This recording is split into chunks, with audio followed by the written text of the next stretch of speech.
आपके अपने चैनल में मैं राघवेंद्र कुमार सिंह एक बार पुनः फिर स्वागत करता हूं। और सीखने सिखाने की कड़ी में हम लोग आज सीखने वाले हैं कि एक स्वयं सहायता समूह में वापसी नियोजन और मांग में क्या अंतर है। तो ये सवाल दो दीदियों के द्वारा पूछा गया है, तो मैं अपनी जानकारी के हिसाब से आपसे अवश्य शेयर करूंगा। और इसके अलावा आप अपने ब्लॉग पे ब्लॉग मैनेजर, बीआरपी या अन्य दीदियों से भी परामर्श ले सकते हैं कि वापसी नियोजन और मांग में क्या अंतर होता है। तो इस विषय को लेकर आज हम लोग आए हुए हैं, इसी पे हम लोग चर्चा करेंगे। और हमें उम्मीद है कि आप जिस प्रकार से हमारे वीडियो को लाइक कर रहे हैं और शेयर कर रहे हैं, आप इसी प्रकार से करते रहेंगे, जिससे ग्रामीण क्षेत्र में जो दीदियाँ हैं उनको भी लाभ अधिक से अधिक मिल सके। तो हम लोग बात समझेंगे कि एक उदाहरण के साथ समझेंगे कि वापसी नियोजन क्या है और हमारी मांग क्या है। तो वापसी नियोजन हमारा एक कहानी के समझते हैं। एक कमला दीदी हैं जिन्होंने 5,000 रुपये जनवरी 2021 में लिया है और उन्होंने 5 किस्तों में वापस करने का वादा किया है, जिसका कि 12% वार्षिक ब्याज है। तो ये साधारण बिल्कुल ये है कि उन्होंने जनवरी में 5,000 रुपया लिया है और उन्होंने 5 किस्तों में वापस करने का वादा किया है।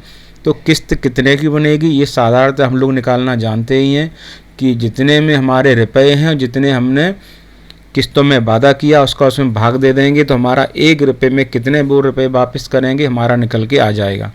तो इस प्रकार से हमारा निकल के आ गया कि वो 1,000 रुपया प्रतिमाह हम वापस करेंगे। और ये 12% हमारा ब्याज वार्षिक ब्याज है, जिसको हमको 12 से भाग देना पड़ेगा, तो हमारा 1 माह का निकल कर आ जाएगा। तो हमारे 1 माह का निकल के आ गया कि 1% हमारे 1 माह का ब्याज है। तो वापसी नियोजन हमारा जनवरी में ही तैयार हो जाएगा। यहाँ सिर्फ समझने वाला बात यह है कि हमारा वापसी नियोजन है वो जनवरी में ही तैयार हो जाएगा, क्योंकि ये हमारा एक जो पैसा लेता है दीदी, वो एक वादा करती है कि हम उसको कब कब वापस करेंगे। इसका वास्तविक लेन देन से कोई मतलब नहीं है। तो वापसी नियोजन हमारा बन जाएगा क्रमांक, यानी कितनी किस्तें, 5 किस्तों में वापस करेंगी। दिनांक हो गया या माह हो गया, क्योंकि ये आपका साप्ताहिक बैठक में के हिसाब से जो भी महीने का निकलेगा वो आपका 5वें किस्त में वापस होगा। क्योंकि सबको पता है कि जो दीदी अगर पैसा वापस करेगी भी तो 5वें ही किस्त में करेगी, वो उन बीच के 4 किस्तों में वापस नहीं करेगी। और उसका ब्याज निकल के आ गया, तो शुरुआत में फरवरी में उसका 1,000 रुपया वापस करेगी। तो ये निकल के आ गया पूरा फरवरी में 1,000, मार्च में 1,000, मार्च में अप्रैल में 1,000, मई में 1,000, जून में 1,000 से 1,000 महीना वापस करेगी। और ब्याज हमारा, क्योंकि पैसा घटता जा रहा है तो ब्याज भी हमारा घटता चला जाएगा। तो ऐसे हमारा ये वापसी नियोजन बन गया। इसका वास्तविक पैसे से लेन देन कुछ नहीं है। अब हम बात करें, समझेंगे कि मांग क्या है।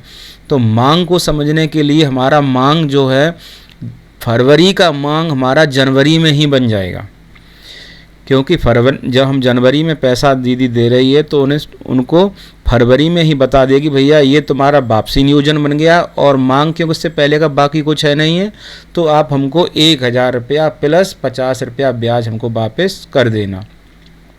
और इसी आधार पर फिर हम देखते हैं कि उसने वास्तव में क्या वापस किया। तो ये ऋण वापसी का विवरण, यानी ये वास्तविक विवरण है कि उसने आखिर फरवरी माह में हम देख रहे हैं उसने वापस किया है या नहीं किया है। तो अगर उसने वापस कर दिया है तो हमारा बकाया वाले ऋण राशि में कुछ नहीं जाएगा, क्योंकि यहाँ हमने 1,000 मांगा, उसने 1,000 दे दिया, तो हमारा बकाया क्या बचा, कुछ नहीं बचा। और अगर हमने 1,000 मांगा, उसने 500 दिया, तो हमारा बकाया राशि में सीधा पैसा वापस चला जाएगा। तो इस प्रकार से अब फरवरी में ही मार्च की मांग बता दी जाएगी। फरवरी की जिस माह में सप्ताह में मीटिंग होगी तो वो दीदी बता देगी मार्च में अब आपको क्या क्या लेके आना है। जो बकाया राशि अगर बचा है तो वो देना पड़ेगा, और जो वापसी नियोजन बना हुआ है मार्च का, इन दोनों को मिलाकर हमारा वापसी नियोजन बकाया का बनेगा। तो इस प्रकार से हमारा वापसी नियोजन का राशि और पिछला बकाया राशि, इन दोनों का जोड़ हमारा बकाया के साथ मांग बनेगा। तो ये राशि हमारी वास्तविक राशि होती है जो सदस्य ने दी है, उसी के हिसाब से हमारा बनेगा। इसको अगर हम कॉलम के हिसाब से समझेंगे तो नंबर 1 पे हमारा कॉलम आएगा वापसी नियोजन बनेगा। दूसरे नंबर पे हम देखेंगे कि ऋण की वास्तविक स्थिति क्या है, उसने कितना ऋण वास्तव में वापस कर रहे हैं। और तीसरे नंबर पे हमको देखना पड़ेगा कि बकाया कितना बचा। अगर बकाया बचा है तो उसको वापसी नियोजन के साथ जोड़कर चौथे वाले कॉलम में आ जाएगा, और नहीं बचा है तो हमारा केवल जो वापसी नियोजन का प्लान है वही आ जाएगा। तो इस प्रकार से एक हमारा वापसी नियोजन और बकाया की राशि बनती है। वापसी नियोजन हमारा शुरू में ही बन जाता है, जबकि बकाया की जो मांग बनती है जो हमारा, तो मांग हमारी बकाया की राशि और वापसी नियोजन की मांग को मिलाकर बनती है। तो इस प्रकार से हम अच्छे से समझ चुके हैं वापसी नियोजन क्या है। वापसी नियोजन हमारा वो है कि जो जब दीदी ने पैसा लिया है उस वक्त वादा किया है, हमारा वापसी नियोजन में पूरा किस्त बन जाएगा।